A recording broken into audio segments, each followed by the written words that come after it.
नमस्कार। उम्मीद करते हैं आप अच्छे होंगे, स्वस्थ होंगे, मस्त होंगे और तंदुरुस्त होंगे। आप अपनी पढ़ाई को बिल्कुल अच्छे से कर रहे होंगे। तो हम लोग अध्ययन कर रहे थे सर्कुलेटरी सिस्टम, परिसंचरण तंत्र। परिसंचरण तंत्र में हम लोगों ने सीखा था कि जीव जंतुओं में वे विभिन्न पदार्थ जैसे ऑक्सीजन, कार्बन डाइऑक्साइड या उत्सर्जित पदार्थ या अन्य पोषक तत्व जिस तंत्र के माध्यम से एक स्थान से दूसरे स्थान तक आवागमन करने का काम करते हैं, उससे हम कहते हैं सर्कुलेटरी सिस्टम, परिसंचरण तंत्र। मानव में परिसंचरण तंत्र मुख्यतः ब्लड के माध्यम से होता है। हम लोगों ने पढ़ा था कि जो परिसंचरण तंत्र है वो परिसंचरण 3 प्रकार के होते हैं। कितने प्रकार के? 3 प्रकार के। कौन कौन? तो open blood circulatory system, close blood circulatory system और मिक्स्ड ब्लड सर्कुलेटरी सिस्टम। हम लोगों ने इन 3 चीज़ों को हम लोगों ने अध्ययन कर लिया था। आज उसके आगे का टॉपिक हम लोग अध्ययन करने वाले हैं। आज का हम लोग का टॉपिक है धमनी और शिरा। धमनी और शिरा में अंतर क्या होते हैं? तो धमनी और शिरा के अंतर को आज हम लोग समझने का प्रयास करेंगे कि धमनी शिरा में अंतर क्या है। तो चलिए हम चलते हैं धमनी और शिरा की तरफ। देखिए, धमनी को बोलेंगे आर्टरी। धमनी को बोलते हैं आर्टरी। जो धमनी है, धमनी में जो ब्लड का फ्लो होता है, जो ब्लड का प्रवाह होता है, वो हार्ट से पूरे शरीर की तरफ प्रवाह होता है। यानी हार्ट से ब्लड किधर जाता है? तो शरीर की तरफ। तो इसका मुख्य परिभाषा यही है कि वे नस या नलिकाएं जो हार्ट से पूरे बॉडी की तरफ ब्लड को फ्लो करने का काम करती है, उसे कहते हैं धमनी। उसे क्या बोलेंगे? धमनी या आर्टरी बोलेंगे।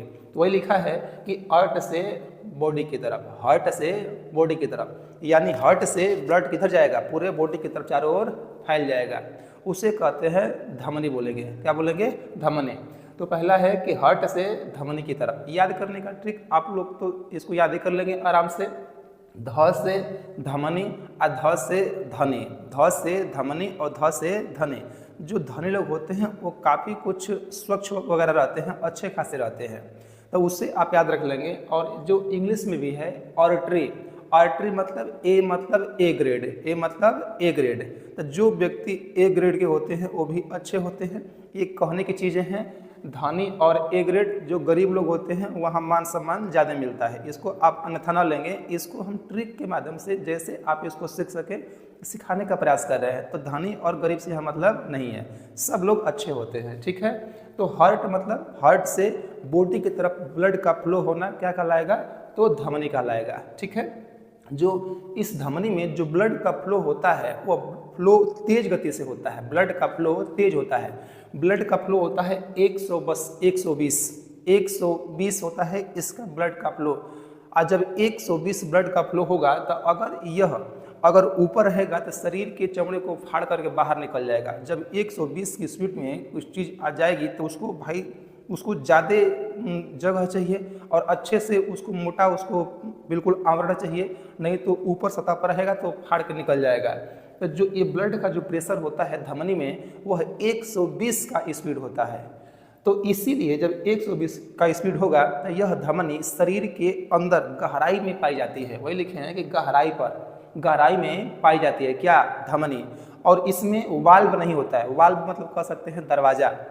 वाल्व मतलब दरवाज़ा, कि कोई ऐसा दरवाज़ा जो सिर्फ एक ही तरफ खुलता हो उसे बोलते हैं वाल्व। जैसे आप लोगों ने देखा होगा कि जो ट्यूबवेल होते हैं, ट्यूबवेल में वाल्व होते हैं, केवल पानी नीचे से ऊपर आ जाएगा लेकिन ऊपर से नीचे पानी नहीं जाएगा। आप देखोगे साइकिल में भी वाल्व होते हैं, हवा भरते समय वाल्व खुलते हैं और हवा साइकिल में भर जाती है लेकिन वापस नहीं आएगा। तो ऐसा दरवाज़ा जो सिर्फ एक ही तरफ खुलता है उसे वाल्व कहेंगे। तो जब 120 की स्पीड से जब ब्लड फ्लो होगा तो उसमें वाल्व नहीं होता है। नहीं वाल्व होगा तो वो रुकेगा, लेकिन इतना स्पीड है कि वो रुक भी नहीं करेगा, तोड़ उड़ के निकल जाएगा। इसीलिए इसमें वाल्व वगैरह होते ही नहीं है। और ये शरीर के गहराई में पाया जाता है क्या? धमनी। और यह जो धमनी होगा ये पतला होगा तो उतना स्पीड सह पाएगा धमनी? नहीं सह पाएगा। इसीलिए इसका जो आकार होता है वह मोटा होता है। कैसा होता है? मोटा। किसका? धमनी का आकार यहाँ लिखे हैं मोटा होता है, लेकिन रंग कैसा होता है? रंग इसका लाल होता है। किसका?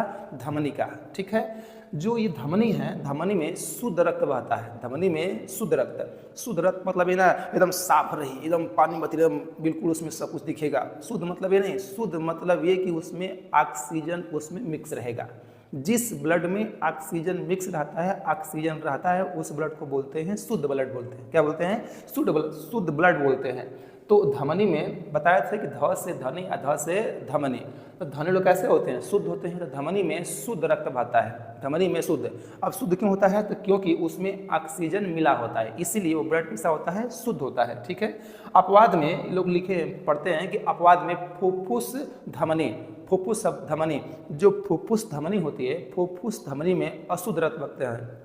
जैसे जब ब्लड हार्ट से जाता है फेफड़ा में, जब ब्लड हार्ट से जाता है फेफड़ा में, तो फेफड़ा में शुद्ध होने के लिए जाता है, फेफड़ा में शुद्ध होने के लिए। शुद्ध होने के बाद तब आता है हार्ट में, और तब पूरे बॉडी में ब्लड का फ्लो होता है। तो आप ही सोचिए कि जो ब्लड हार्ट में है, जो ब्लड हार्ट में है, हार्ट से बॉडी की तरफ जाएगा, तो मतलब उसमें ऑक्सीजन नहीं है। आज जब ऑक्सीजन नहीं है तो वह ब्लड कैसा है? अशुद्ध ब्लड है। कैसा ब्लड है? अशुद्ध ब्लड है। तो वही अपवाद में पढ़ते हैं कि फुफ्फुस धमनी में रक्त कैसा बहता है? अशुद्ध बहता है, लेकिन शुद्ध नहीं बहता है। कैसा बहता है? अशुद्ध बहता है, क्योंकि वह ब्लड हार्ट से जा रहा है फेफड़ा की तरफ। फेफड़ा की तरफ जा रहा है क्या करने के लिए? तो शुद्ध होने के लिए। फेफड़ा में ऑक्सीजन होगा, ऑक्सीजन को मिक्स करेगा और पुनः फेफड़ा ब्लड को मिक्स करके और हार्ट में भेजने का काम करेगा। तो हार्ट से ब्लड फेफड़ा में जाएगा तो वह ब्लड कैसा होगा? अशुद्ध होगा। तो लेकिन लोग पढ़ते हैं कि धमनी में कैसा रक्त? शुद्ध रक्त। तो आप इसको ध्यान देंगे कि अपवाद में फुफ्फुस धमनी। तो आपने पढ़ा कि जो ये धमनी होते हैं, ये हार्ट से ब्लड किधर जाते हैं? बॉडी की तरफ। इसका प्रेशर कितना होता है? तो 120 होता है। गहराई इसमें ज़्यादा होती है, इसमें वाल्व वगैरह नहीं लगे होते हैं। मोटा, यह मोटा होता है, रंग इसका लाल होता है, और इसमें शुद्ध रक्त बहता है। शुद्ध मतलब इसमें ऑक्सीजन की मात्रा होती है। तो ये तो हम धमनी देख लिए। अब देखते हैं हम लोग सीरा के बारे में कि सीरा क्या होता है। तो इसका सीधा उल्टा देखिए, जो सीरा है, सीरा मतलब ये कि शरीर के वे नस जो शरीर के विभिन्न अंगों से अब ब्लड को हार्ट की तरफ लेकर के आए, ब्लड को हार्ट की तरफ लेकर के आए, उसे बोलते हैं सीरा। क्या बोलेंगे? सीरा। शरीर के वह नस जो ब्लड को शरीर के विभिन्न अंगों से बटोर करके कहाँ लेकर आए? हार्ट की तरफ लेकर के आए, उसे बोलते हैं सीरा या वेन बोलेंगे। क्या बोलेंगे? सीरा। तो यह मुख्य परिभाषा है किसकी? सीरा की। और इसमें हार्ट की परिभाषा ये थी। इसमें जब जो सीरा है, सीरा, इसमें जो ब्लड का प्रेशर होता है वह कम होता है। तो इसमें ब्लड का प्रेशर कितना होता है? तो 80। 120 की स्पीड से ब्लड जाता है पूरे शरीर में, लेकिन 80 की स्पीड से आता है। जैसे आपको गेंद वगैरह है, गेंद दीवार पे ऐसे फेंकते हैं, तो जितना स्पीड में फेंकेंगे उतना स्पीड में थोड़ी आएगा, उसमें कुछ कमी आएगी, उसकी रफ्तार में थोड़ा कमी देखने को मिलती है। ठीक वैसे ही ब्लड 120 की स्पीड से जाता है और 80 की स्पीड से लौट करके आता है। तो रफ्तार क्या होती है? कम। तो किसमें? सीरा में। तो सीरा में रफ्तार क्या हो जाएगी? कम हो जाएगी। किसकी? ब्लड की रफ्तार कम हो जाएगी। आज जब ब्लड की रफ्तार कम हो जाएगी तो शरीर के जो त्वचा होती है, जो स्किन, जो त्वचा होता है, स्किन होता है, उसी स्किन के नीचे यह सीरा देखने को मिलती है। तो त्वचा के नीचे देखने को मिलती है सीरा, यानी सीरा। वाल्व, इसमें जो वाल्व है, इसमें वाल्व होते हैं। इसमें वाल्व जब उसकी रफ्तार धीरे हो जाएगी तो उसमें वह हो सकता है कि अगर वाल्व न रहे तो वह पुनः जो शरीर के अंग है उसी तरफ जाना शुरू हो जाएगा। जैसे अब कोई शरीर के अंग से ब्लड ऐसे आ रहा है, लेकिन उसकी रफ्तार धीरे हो गई तो पुनः लौट भी सकता है, और लौट जाएगा तो दिक्कत नहीं हो जाएगा, लौट जाएगा तो दिक्कत हो जाएगा। इसलिए भगवान बहुत चालाक थे, इसमें लगा दिए वाल्व। क्या लगा दिए? वाल्व।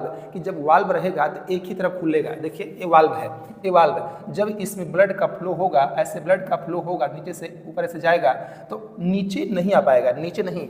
जैसे ऐसे वाल्व है कोई, तो नीचे से कुछ धक्का दिया तो ये खुल जाएगा, लेकिन ऊपर से कुछ आया तो ऐसे बंद हो जाएगा, तो नीचे चीज़ें नहीं आ पाएगी। ठीक वैसे ही शरीर में वाल्व होते हैं, सीरा में वाल्व होते हैं। कि ब्लड नीचे से ऐसे फ्लो होकर के आगे बढ़ेगा, लेकिन यह ऊपर से नीचे नहीं आ पाएगा। नहीं तो ब्लड अगर उसी नीचे रह जाएगा, शरीर के उसी अंग में पुनः लौट जाएगा, तो वह अंग बिल्कुल मोटा हो जाएगा, धोधा हो जाएगा, यानी कह सकते हैं कि वह फाइलेरिया बीमारी जैसे हो जाएगी, पूरा पैर या हाथ पूरा मोटा मोटा देखने को मिलेगा। तो जो सिरा होते हैं उसमें क्या देखने को मिलते हैं, तो वाल्व, और यह त्वचा के बिल्कुल नीचे देखने को मिलता है। इसका जो रंग होता है किसका, सिरा का, यह नीला होता है। कैसा होता है, नीला। आप लोगों ने हाथ का देखा होगा, हाथ में पतली पतली जो नसें होती हैं उसे बोलते हैं सिरा, उसका रंग कैसा होता है, तो नीला होता है। अगर उसको काटेंगे ना, जो नस होती है उस नस को अगर काटा जाए तो ब्लड का फ्लो बहुत धीरे धीरे होगा, ब्लड का फ्लो बहुत धीरे धीरे होगा। लेकिन ये जो व्यक्ति का धमनी है, व्यक्ति का जो धमनी को काटेंगे ना, तो रक्त बहुत तेज फेंकेगा, रक्त बहुत तेज गति से प्रवाहित होगा। तो धमनी में ब्लड का रफ्तार तेज था तो ब्लड तेज फेंक रहा था, और सिरा में ब्लड की रफ्तार धीरे है तो वो धीरे धीरे फ्लो होगा। किसमें, तो सिरा में। तो इसका रंग कैसा होता है, पतला, ये पतला होता है सिरा, और इसका रंग कैसा होता है, रंग इसका होता है नीला होता है। ठीक है, नीला होता है। इसमें अशुद्ध रक्त मतलब ये थोड़ी है कि उसमें मिट्टी घुला हुआ है, वो एकदम गंदा है, ऐसी बात नहीं है। अशुद्ध मतलब ये कि उसमें ऑक्सीजन की मात्रा नहीं है, ऑक्सीजन की मात्रा उसमें नहीं है, उसको बोलते हैं अशुद्ध रक्त। उसमें CO2 की मात्रा होती है। किसकी मात्रा, CO2 की मात्रा, कार्बन डाइऑक्साइड की मात्रा। तो किसमें, तो सिरा में। अपवाद में फुफ्फुस सिरा, अपवाद में फुफ्फुस सिरा। तो जब देखिए, ध्यान दीजिए कि जब जो ब्लड फेफड़ा से हार्ट की तरफ आ रहा है, जो ब्लड फेफड़ा से हार्ट की तरफ आ रहा है, यहाँ लिखा है कि हार्ट से, वो लिखा है बॉडी से हार्ट की तरफ, तो जो फेफड़ा है, फेफड़ा से हार्ट की तरफ आएगा, तो जाहिर सी बात है कि फेफड़ा में ब्लड कैसा हो गया है, शुद्ध हो गया है। ब्लड कैसा हो गया है, शुद्ध हो गया है। तो शुद्ध करके फेफड़ा किसको देता है, हार्ट को, तो वह शुद्ध रक्त होगा। कैसा शुद्ध रक्त होता है, शुद्ध रक्त। लेकिन हम क्या पढ़ते हैं कि अशुद्ध रक्त, क्या पढ़ते हैं, अशुद्ध रक्त। तो यह अपवाद में देखने को मिलता है। जो ब्लड फेफड़ा से होकर के हार्ट में आएगा वह ब्लड कैसा होगा, तो वह ब्लड शुद्ध होगा, क्योंकि फेफड़ा उसमें ऑक्सीजन को मिला करके हार्ट को प्रवाहित कराता है, हार्ट को देने का काम करता है। तो उस ब्लड में ऑक्सीजन मिल चुका होता है, इसलिए उसे बोलते हैं शुद्ध रक्त। लेकिन हम पढ़ते हैं, लोग पढ़ाते हैं, क्या पढ़ाते हैं कि अपवाद में फुफ्फुस सिरा, जो सिरा होती है उसमें बढ़ते हैं, उसमें अशुद्ध रक्त। अशुद्ध मतलब कि उसमें CO2 की मात्रा है, CO2 की मात्रा है। तो आप समझे कि सिरा और धमनी में क्या अंतर है। उम्मीद करते हैं आपको समझाया होगा। तो इसका आप एक बार स्क्रीनशॉट कीजिए और हम चलते हैं इसके आगे कि इसका स्क्रीनशॉट एक लिए। अब देखते हैं हम लोग शरीर में जो ब्लड है, जो ब्लड सर्कुलेट होता है, वो ब्लड सर्कुलेट होने के माध्यम क्या है, वो शरीर में ब्लड किस किस रास्ते वह उसमें परिवहन करता है, उस ब्लड का क्या क्या मार्ग है। देखिए, लिखा है कि रक्त में शरीर का मार्ग, रक्त शरीर में किस किस मार्ग से गति करता है। तो हम बात करें हार्ट, ये हार्ट है, हार्ट जब हार्ट से जब ब्लड पंपिंग करेगा, जब हार्ट ब्लड को पंपिंग करेगा, तो हार्ट से ब्लड कहाँ जाएगा, महाधमनी में। और आपने पढ़ा कि जो महाधमनी है, धमनी में ब्लड कैसे बहते हैं, तो शुद्ध बहते हैं। कैसे बहते हैं, शुद्ध। तो हार्ट से जब ब्लड फ्लो होगा तो कहाँ जाएगा, महाधमनी को बोलते हैं एरोटा। क्या बोलेंगे, एरोटा। और जो महाधमनी होती है ये काफ़ी मोटी होती है। ये कैसे होती है, काफ़ी मोटी। जैसे यहाँ पर ये जो धमनियाँ हैं ये मोटी होती हैं, ये धमनियाँ कैसे होती हैं, मोटी होती हैं। तो महाधमनी, हार्ट से ब्लड फ्लो हुआ, कहाँ गया, महाधमनी को क्या बोलेंगे, एरोटा बोलेंगे। क्या बोलेंगे, एरोटा। और महाधमनी से ब्लड आगे फ्लो होगा तो कहाँ जाएगा, धमनी में। कहाँ जाएगा, धमनी। ये होता है ज़्यादा मोटा होता है, कौन, महाधमनी। उससे पतला होता है धमनी क्या बोलेंगे, ऑर्टरी। क्या बोलेंगे, ऑर्टरी बोलेंगे। आज जब धमनी से जब ब्लड फ्लो होगा तो कहाँ जाएगा, छोटी धमनी। कहाँ जाएगा, छोटी धमनी। इसको बोलते हैं आर्टरियोल। क्या बोलेंगे, आर्टरियोल बोलेंगे। तो जो ये धमनी है, धमनियों के आकार में भी देखने को मिलता है परिवर्तन।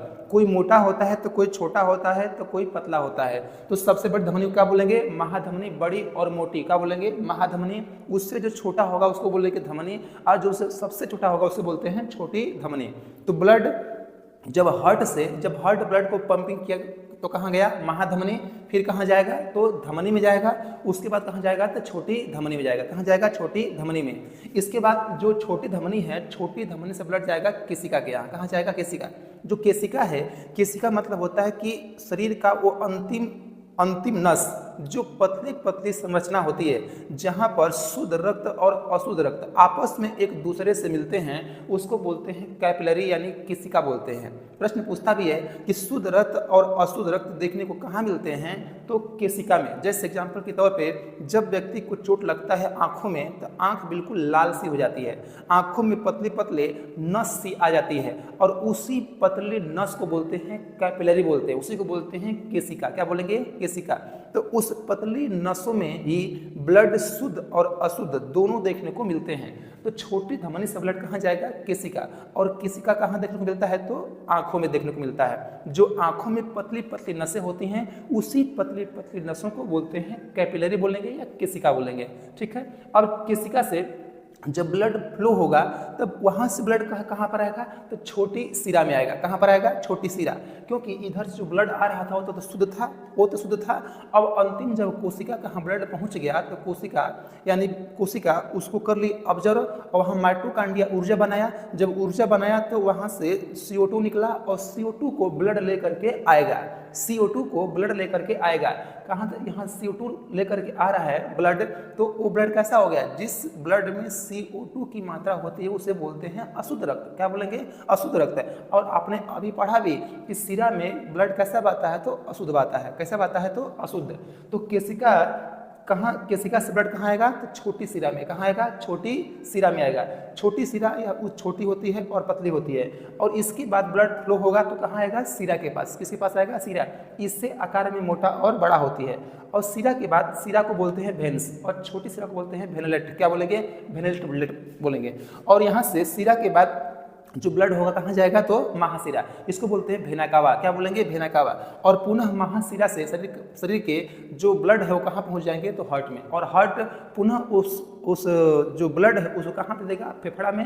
फेफड़ा उस ब्लड को पुनः शुद्ध करेगा, और पुनः किसको देगा? तो हार्ट को। और हार्ट पुनः महाधमनी, धमनी, छोटी धमनी, महाधमनी, धमनी, छोटी धमनी, छोटी सिरा, सिरा और महाशिरा। यानी इस मार्गों से ब्लड को फ्लो करने का काम करता है। कौन? ब्लड। हार्ट से कहाँ पर? महाधमनी, इसको बोलेंगे एरोटा। फिर कहाँ? धमनी, ऑर्टरी। फिर उसके बाद छोटी धमनी, इसको बोलेंगे आर्ट्रियोल। उसके बाद केशिका, जो आंखों में देखने को मिलता है, केशिका को बोलते हैं कैपिलरी। इसके बाद छोटी सिरा, वेनलेट। उसके बाद सिरा, वेन। उसके बाद महासिरा, वेना कावा। तो आपने सीखा कि ब्लड का जो मार्ग है वो मार्ग कैसे कैसे है, ब्लड किस किस रास्ते से वह आवागमन करने का काम करता है। वह मार्ग क्या क्या था, एक बार पुनः देख लीजिए। तो aorta, artery, arterioles, capillary, venule, vena cava, या महाधमनी, धमनी, छोटी धमनी, केशिका, छोटी सिरा, सिरा और महासिरा और हार्ट।